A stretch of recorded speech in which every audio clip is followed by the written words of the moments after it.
Good morning! Andito kami ngayon sa Al-Ain Flower Festival 2026 dito sa beautiful city ng Al-Ain. Kung nature lover ka, perfect na perfect ito para sa'yo. Bumungad sa amin itong sobrang makulay na panoramic tower.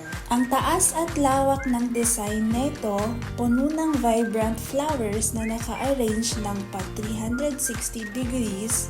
Kaya saan ka man tumingin, puro kulay at buhay ang makikita mo. Sa panoramic tower, tanaw din ang buong view ng paligid. Mula sa malalawak na garden hanggang sa ganda ng skyline na parang postcard sa totoong buhay. Sobrang dami ng colorful flowers na nakita namin. Iba't ibang shades of pink, yellow, purple, red at marami pang iba. Meron din silang creative flower installations, may mga heart-shaped designs. Perfect spot ito for Instagram and Facebook photos. Habang naglalakad kami, sobrang refreshing sa feeling. Ang bango ng paligid, ang presko ng hangin at ang relaxing ng vibe. Parang automatic nawawala yung pagod sa work at stress sa life. Isa pa sa nagustuhan ko dito sa Flower Festival ng Al-Ain ay ang lawak ng space. Pwedeng maglakad ng chill at pwedeng umupo sandali at magmuni-muni habang nakatingin sa mga bulaklak. Marami rin palang family na pumupunta dito. May mga bata na tumatakbo sa open spaces, may mga couple na nagpipicture, at may mga magkakaibigan na nag-i-enjoy lang sa picnic vibes. Perfect siya for bonding moments. Makikita din dito ang iba't ibang klase ng tanim na bulaklak na talagang kahanga-hanga sa dami at kulay.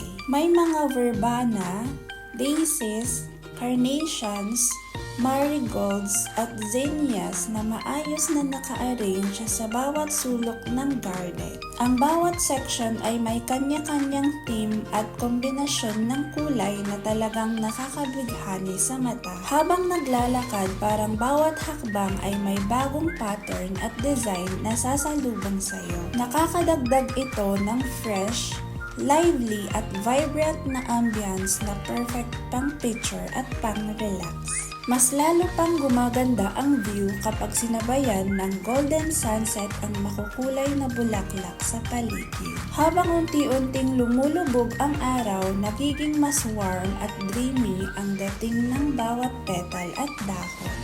Isang perfect moment ito para huminto sandali, huminga ng malalim at namnamin ang ganda ng kalikasan.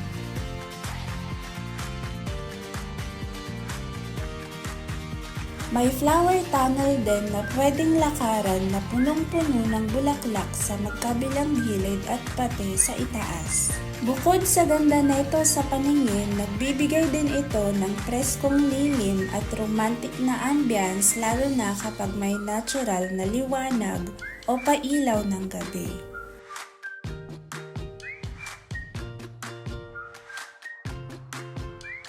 Meron din silang stalls at table setup na pwede pagkapihan at kainan.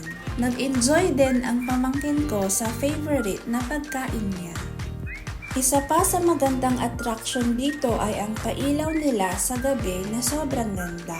Pagdating ng sunset, unti-unting umiilaw ang mga flower installations at nagiging mas magical ang buong paligid.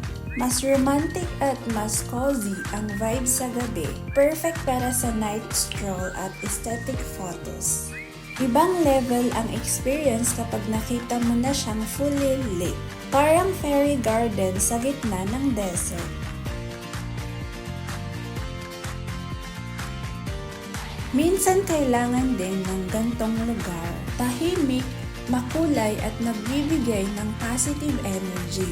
Parang therapy siya after a long and tiring shift.